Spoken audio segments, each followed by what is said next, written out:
Welcome students. વેન્ચ્યુરીમીટરનું એક example તમે જોયું. હવે જોઈશું આપણે બીજું example. Horizontal venturimeter 20 cm by 10 cm is used to measure flow of oil with 0.8 specific gravity.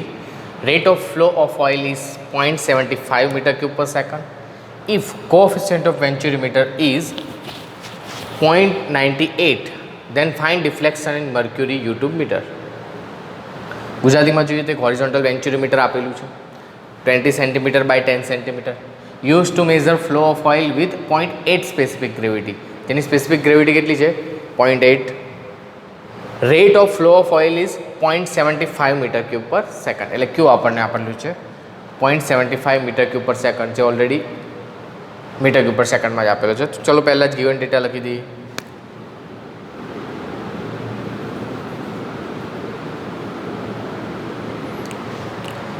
Twenty centimetre bye 10 cm मतलब इनलेट आगे आपने खबर है जो डायमीटर D1 है के 20 cm, जो D2 है 10 cm,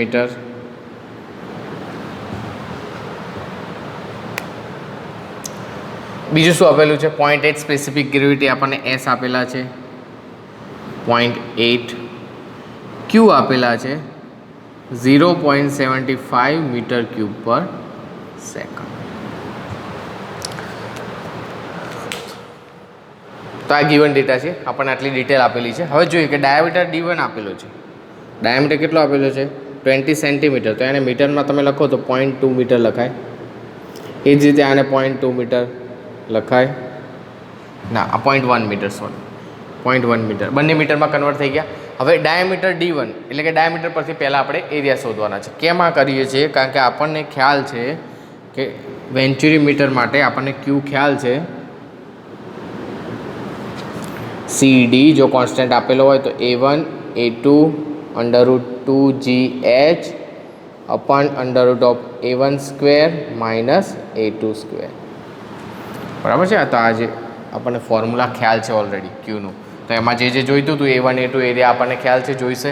तो एना माटे अहींया आगळ A1 आपने ख्याल होवो जोईए π/4 D1 स्क्वेर, एटले π/4 D1 ની जगह આપણે वेल्यू मूकी दईए π/4. पाई ની किंमत तमने खबर है D1 केटला है 0.2 नो स्क्वेर. तो आनुं सादुरूप आपो तो शुं आवे छे? तो आपने एरिया मळशे 0.0314 मीटर स्क्वेर.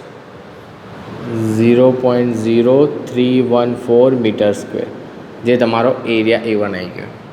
हवे आज रीते अहींया आगळ A2 ની फाइंड करिए तो π/4 D2 स्क्वेर. D2 केटला है π/4 D2 ની जगह वेल्यू मूको. आपने ख्याल है 10 सेंटीमीटर तो 0.1 मीटर. आनु तमे सिम्प्लिफिकेशन आपो तो आपने मल्टीप्लाय में जोवा मळशे. मल्टीप्लाय करता 0.00785 मीटर स्क्वेर. 0.00785 मीटर स्क्वेर आज एरिया A1 आई गयो तमारो. बराबर. और आ एरिया A2 आई गयो. हवे A2 A1 मळी गया. आपने C आपने खबर है कॉन्स्टंट जो अंदर आपेलो है कि if the coefficient of venturimeter is 0.98 એટલે કે આપણને CD આપેલો છે જે કોન્સ્ટન્ટ છે કેટલો છે 0.98. તો આપણે C ની વેલ્યુ ઓલરેડી આપેલી છે. CD કહો C કહો તમે કોઈ ઇશ્યુ છે નહીં. એટલે Q of C is equal to C of A1 A2 √2GH upon √A1 square minus A2 square. હવે આમાં કિંમત મૂકીશું આપણને. તો ફોર્મ્યુલા તો આપણને ખ્યાલ છે.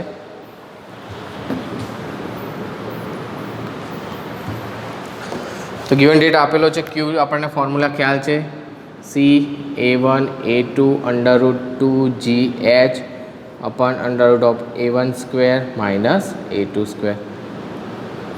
तो हवे कई ज करवानी जरूर है नहीं. आपने शू करवानुं छे? वेल्यू मूकी देवानी है. C एटले खबर है आपने 0.98 मल्टीप्लाय A1 खबर है केटला आवे छे 0.0314. A2 केटला है 0.00785 बराबर है. एप्रोक्सिमेटली तमे लखी सको छो. એ સિવાય બીજું શું આપેલું છે? √2GH. તો અહીંયા આગળ √2GHમાં 29.81 મલ્ટીપ્લાય બાય h, જે આપણે શું કરવાના છે? શોધવાના છે. આપણને શું જોવા મળ્યું છે? √0.0314 નો સ્ક્વેર માઇનસ A2 કેટલા છે? 0.00785 નો સ્ક્વેર.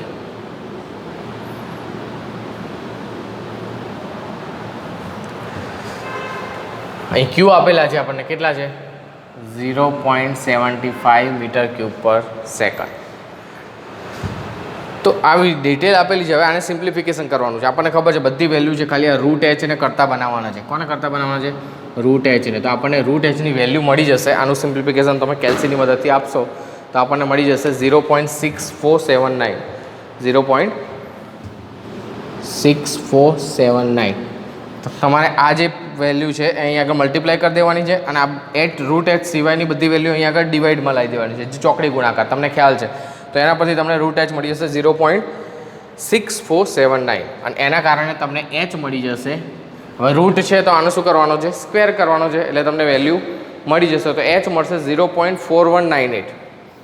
0.4198 યુનિટ શું આવશે? મીટર. આપણને ખ્યાલ છે. પણ આ જે મીટર છે એ શું છે? Of oil in pipe.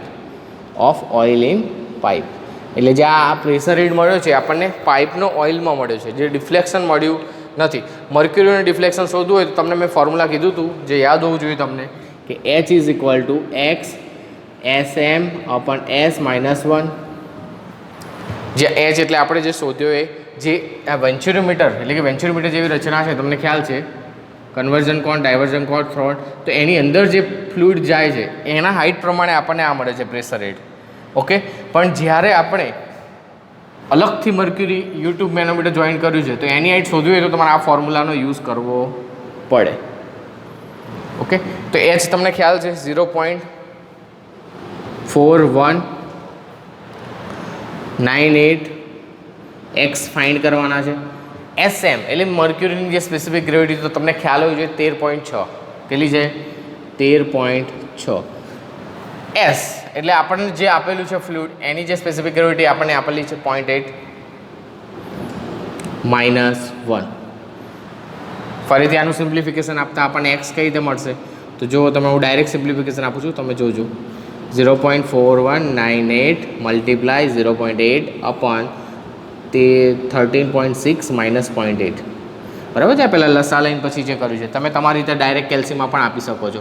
તો આ સાથે આપણને x મળશે. આનું સિમ્પ્લિફિકેશન આપતા આપણને જે x મળશે એ છે 0.02623. 0.02623 મીટર. આને જો સેન્ટીમીટરમાં કરવાનું કહે તો 2.62 સેન્ટીમીટર. એમએમમાં કહે તો તમે 1000 મલ્ટીપ્લાય કરીને કરી શકો છો. જે માં રકમમાં માગ્યું હોય, ના માગ્યું તો તમે મીટરમાં બતાવી શકો છો, કોઈ ઇસ્યુ છે નહીં. તો આ x આવ્યો. આ જે થયો તમારો વેન્ચ્યુરીમીટરનો એક્ઝામ્પલ. ખ્યાલ આવ્યો? આની પહેલાં આપણે જોયું તો એમાં c હતો નહીં, આમાં c કોન્સ્ટન્ટ આપેલો છે. ઓકે. તો આ થયો તમારો વેન્ચ્યુરીમીટરનો એક્ઝામ્પલ. હવે આપણે જોઈશું કે નોચનું જે એક્ઝામ્પલ છે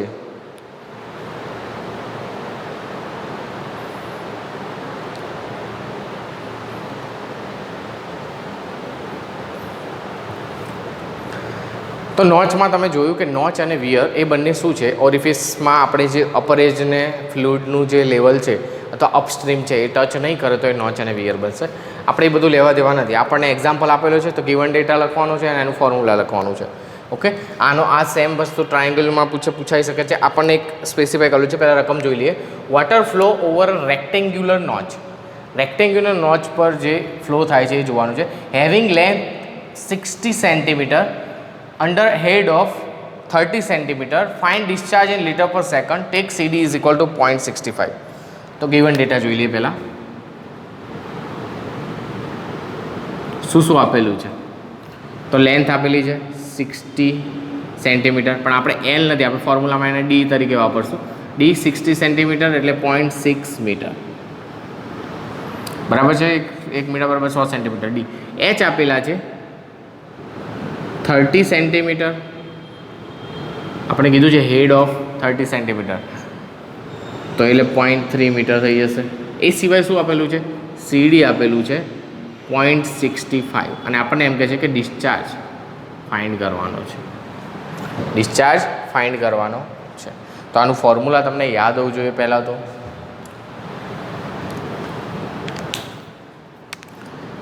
Q is equal to 2/3 CD √2G. જો સેમ છે કે નહીં કે તમે D H⁻3/2. તો આ ફોર્મ્યુલા છે તમારું જે છે રેક્ટેન્ગ્યુલર નોચ માટે. શેના માટે છે? રેક્ટેન્ગ્યુલર નોચ માટે. હવે ખાસ ધ્યાન રાખજો, અહીંયા આ રેક્ટેન્ગ્યુલર નોચ માટેનું ફોર્મ્યુલા જોઈ લો કે Q is equal to 2/3 D √2G into D. અહીંયા આગળ હવે આપણે ડી અને ડી આ સેમ થઈ જાય છે, તો તમે આની જગ્યાએ બી યુઝ કરી શકો છો, કોઈ ઇસ્યુ છે નહીં. તમારે જો બી રાખવું હોય તો બી રાખો, કંઈ મિક્સ ના થઈ જાય, કારણ કે આ ડી મલ્ટીપ્લાયમાં નથી. આ સીડીનો ડી છે. શેનો છે? સીડીનો ડી છે. ઓકે, એટલે બી તમારે કરવું હોય તો બી કરી શકો, કોઈ ઇસ્યુ છે નહીં. બીની જગ્યાએ એલ બી રાખવું હોય તમારે તો એલ બી કરી શકો છો, તમારા ફોર્મ્યુલાથી મતલબ. પણ આ ફોર્મ્યુલા બદલાવું જોઈએ નહીં. 2/3 CD √2G B into H⁻3/2. આ શેના માટે છે? ફરીથી કહી દઉં છું, રેક્ટેન્ગ્યુલર નોચ માટે. શેના માટે? રેક્ટેન્ગ્યુલર નોચ માટે. ટ્રાયેંગ્યુલર નોચ માટે હોત તો 8/15 CD √2G B H⁻5/2 થાત ઇન્ટુ tan θ/2. એ ટ્રાયેંગ્યુલર નોચ માટે. શેના માટે? ટ્રાયેંગ્યુલર નોચ માટે. અને જો ટ્રેપેઝોઇડલ નોચ માટે હોય તો રેક્ટેન્ગ્યુલરનું ફોર્મ્યુલા અને ટ્રાયેંગ્યુલરનું ફોર્મ્યુલા બંનેનું સમેશન કરીને તમે ટ્રેપેઝોઇડલ માટે પણ મેળવી શકો છો. આપણે અહીં જોઈશું, ખાલી અત્યારે પૂરતી વાત રાખીએ તો રેક્ટેન્ગ્યુલર નોચ માટે. શેના માટે? રેક્ટેન્ગ્યુલર નોચ માટે. તો ફોર્મ્યુલા તો આવી ગયું છે 2/3 CD √2G into B H⁻3/2. હવે તમારે કંઈ જ કરવાનું નથી, કિંમત મૂકી દેવાની છે. Q શોધવાના છે. 2/3 CD કેટલા આપે છે? 0.65 √2G એટલે T 2.9.2 ઇન્ટુ 9.81. બી આપેલા છે કેટલા છે? મીટરમાં લખી દો 0.6 અને H આપેલા છે 0.3/2. હવે કેલ્સીની મદદથી આનું સિમ્પ્લિફિકેશન કરવાનું છે. સિમ્પલ ફોર્મ્યુલા છે, સિમ્પ્લિફિકેશન કરતાં આપણને મળશે 0.1892 મીટર ક્યુબ પર સેકન્ડ. આપણને ફોર્મ્યુલાનું સિમ્પ્લિફિકેશન આપતા આપણને મળશે 0.1892. આપણને મીટર ક્યુબમાં વાત કરીએ તો મીટર ક્યુબ પર સેકન્ડ આપણને આ ડિસ્ચાર્જ મળી ગયો 0.1892 metre cube per second. Okay, એટલે આપણને આ જે ડિસ્ચાર્જ મળ્યો એ ક્યુ એ મીટર ક્યુબ પર સેકન્ડમાં મળી ગયો. પણ હવે પણ રકમમાં મેન્શન કરેલું છે. શું? જો તો કે ફાઇન્ડ ડિસ્ચાર્જ ઇન લીટર પર સેકન્ડ. શેમાં ફાઇન્ડ કરવાનો છે? લીટર પર સેકન્ડ. તો કંઈ નહીં, 1000 વાળા મલ્ટીપ્લાય કરી દો. આપણને ખ્યાલ છે ક્યુ બરાબર મલ્ટીપ્લાય 1000 કરશો એટલે 189.2 લીટર પર સેકન્ડ. આ તમારો ડિસ્ચાર્જ થઈ જશે. શેના માટે? રેક્ટેન્ગ્યુલર નોચ માટે. એટલે ફોર્મ્યુલા કયું યુઝ કર્યું હતું? રેક્ટેન્ગ્યુલર નોચનું. જો એ ટ્રાયેંગ્યુલર નોચ હોય તો અહીંયા 8/15 CD √2G B H⁻5/2 into tan θ/2. Okay, અને જો ટ્રેપેઝોઇડલ હોત તો આનો પ્લસ ટ્રાયેંગ્યુલરનું ફોર્મ્યુલા એક સાથે તમે યુઝ કરી શકો. તો આ થયો તમારો રેક્ટેન્ગ્યુલર નોચ માટેનો એક્ઝામ્પલ. ઓકે, હવે આ જ રીતે આપણે જોવાનું છે ટ્રાયેંગ્યુલર નોચ માટેનો example.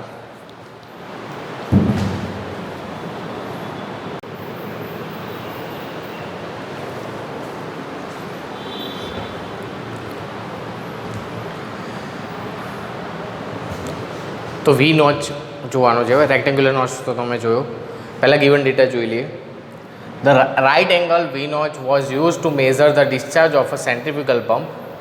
If the depth of water on V notch is 200 mm, calculate the discharge over the notch in litre per minute. Assume CD. પહેલાં ગિવન ડેટા લખી દઈએ. ગિવન ડેટામાં આપણે જોઈએ શું શું આપેલું છે. વી નોચ આપેલો છે. વી નોચ કેવો છે? રાઇટ એંગલવાળો છે. મતલબ થીટા છે કેટલા છે? 90 ડિગ્રી છે. ઓકે, થીટા છે 90 degree. Use measure the discharge of centrifugal pump if the depth of water on V notch is H આપેલા છે. કેટલા આપેલા છે? 200 mm માટે કેટલા થઈ જશે? 0.2 મીટર. 1000 ડિવાઈડ કરી દેવાના એટલે થઈ જાય આપણને. CD આપેલો છે 0.62 અને Q is equal to find કરવાનું છે. હવે તમે ફોર્મ્યુલા જોયું રેક્ટેન્ગ્યુલર નોચ માટે કે 2/3 CD ઇન્ટુ બી ઇન્ટુ h/3/2 √2g આ ટાઈપનું હતું બરાબર. એટલે બી √2g h/3/2 એની જગ્યાએ આપણને ખ્યાલ છે કે બી એટલે કે જે રેક્ટેન્ગ્યુલર નોચ હોય રેક્ટેન્ગ્યુલર ટાઈપ એટલે આ ટાઈપનો નોચ અહીંથી પાણી આવતું હોય તો આ બીનો યુઝ કરવાનો. ટ્રાયેંગ્યુલર નોચ હોય તો આપણને થીટા જોવાનું છે. શું જોવાનું છે? થીટા જોવાનું છે. તો અહીં બીની જગ્યાએ ખાલી tan θ/2 કરી દેવાનું છે. જે ટ્રાયેંગ્યુલરનું ફોર્મ્યુલા છે એમાં અહીં આગળ 8/15 આવી જશે. CD એમના એમ બીની જગ્યાએ આવી જશે √2g tan θ/2 h/5/2. તો આ તમારું ટ્રાયેંગ્યુલરનું ફોર્મ્યુલા થઈ ગયું. એટલે તમારે તો ડાયરેક્ટ જ એપ્લાય કરવાનું છે. આપણને ફોર્મ્યુલા ખબર જ હોવું જોઈએ બંને ફોર્મ્યુલા ટ્રાયેંગ્યુલર નોચ માટે હોય કે રેક્ટેન્ગ્યુલર નોચ માટે હોય. ટ્રાયેંગ્યુલર નોચ માટે આપણે જોઈએ 8/15 CD √2g tan θ/2 h/5/2. Okay, તો આ ફોર્મ્યુલા થયું વી નોચ માટે. હવે આપણે જોઈએ ઇક્વેશનમાં કિંમત જ મૂકવાની છે, કંઈ બીજું છે નહીં. 8/15 CD કેટલા છે? 0.62 √2 × 9.81 tan θ/2 થીટા કેટલા છે? 90 ડિગ્રી. તો tan 90 ડિગ્રી બાય 2 એટલે 45 ડિગ્રી આવી જશે h/5/2. h/5/2 આપેલા છે આપણને? હા આપેલા છે, તો મૂકી દો. કેટલા છે? 0.2. ઓકે, હવે આનું કેલ્સીથી તમે સિમ્પ્લિફિકેશન આપશો તો તમને મળી જશે ડાયરેક્ટ 8/15 × 0.62 √2 × 9.81 tan 90/2 એટલે 45 થઈ જશે. 0.2 આનું સિમ્પ્લિફિકેશન આપતા તમને ક્યુ મળી જશે 0.02619 metre cube per second. 0.02619 metre cube per second. 0.02619 metre cube per second. પણ આપણને જો અહીં ધ્યાન આપો ખાસ, હવે જોવાનું છે આપણને જે ડિસ્ચાર્જ છે શેમાં ફાઇન્ડ કરવાનો કીધો છે? Litre per minute. તો 1000 વડે મલ્ટીપ્લાય કરી દેશો તમે, મલ્ટીપ્લાય બાય 1000 એટલે ઉપર તો તમને લીટર મળી જશે. નીચે સેકન્ડ છે એનું મિનિટ કરવાનું છે. શું કરવાનું છે? મિનિટ કરવાનું છે. નીચે શું આપેલા છે? સેકન્ડ. તો મિનિટ કઈ રીતે કરશો? તો આપણને 1 સેકન્ડ એટલે ખબર હોવી જોઈએ કેટલી મિનિટ થાય? 1/16 કેટલી મિનિટ થાય? એટલે લીટર પર સેકન્ડમાં તમે 1000 મલ્ટીપ્લાય કરીને ડાયરેક્ટ કરી શકો છો. એ તો 0.20 જેમ કે કરો, આની વેલ્યુ તમને આવશે એપ્રોક્સિમેટલી 26.19. ઓકે, 26.19 આની અલગથી કરી શકો છો તમે. લીટર પર સેકન્ડ છે 2619. ઓકે, કારણ કે 1000 વડે મલ્ટીપ્લાય એટલે 261.9 એ તો તમને ડાયરેક્ટ મળી જશે 1000 મલ્ટીપ્લાય. પણ આપણે જો એક સાથે કરવાનું છે તો સેકન્ડને તમારે શું કરી દેવાનું છે? મિનિટમાં ફેરવવા હોય ને તો ડાયરેક્ટ અહીંયાથી જ તમારે ફેરવી દેવા હોય તો એ પણ કરી શકાય. સેકન્ડનું મિનિટ કરો તો 1 સેકન્ડ બરાબર કેટલી મિનિટ થાય? આપણને ખબર છે 1/60 મિનિટ. તો 60 ક્યાં છે તારે? ઉપર. તો અહીંયા મિનિટમાં લાવવું હશે તમારે ડાયરેક્ટ તો મલ્ટીપ્લાય 60 કરી દો. Minute litre per minute. ફરીથી એકવાર મીટર ક્યુબ પર સેકન્ડ છે તો 1000 વડે મલ્ટીપ્લાય કરશો તો તમને મળી જશે લીટર પર સેકન્ડ. ડન. હવે 1 સેકન્ડ બરાબર 1/60 મિનિટ થાય. 1/60 મિનિટ. તો બસ આને તમે સિમ્પ્લિફિકેશન ફોર્મમાં લખો, 60 ઉપર આવી જાય લીટર પર મિનિટ. અને તમારે જો ડાયરેક્ટ લખવું હોય તો સ્ટેપ બાય સ્ટેપ જવું હોય તો એ રીતે પણ જઈ શકશો. આનું મલ્ટીપ્લાય કરતાં આપણને મળશે લીટર પર મિનિટમાં 1571.84. 1571.84 લીટર પર મિનિટ. આ થયો તમારો ડિસ્ચાર્જ. ઓકે, જો આ જ રીતે રેક્ટેન્ગ્યુલર નોચ હોય એના માટે જો ટ્રાયેંગ્યુલર માટે જો ટ્રેપેઝોઇડલ હોય તો તમારે બંનેને સમેશન જ કરી દેવાનું છે. કારણ કે ટ્રેપેઝોઇડલ આકાર જે આ ટાઈપનો થવાનો છે એટલે એમાં આ એક ટ્રાયેંગલ, આ બીજો ટ્રાયેંગલ ને વચ્ચે રેક્ટેન્ગ્યુલર સેક્શન. તો એના પરથી તમને આઈડિયા આવી જશે. તો આ થયો તમારા નોચના એક્ઝામ્પલ.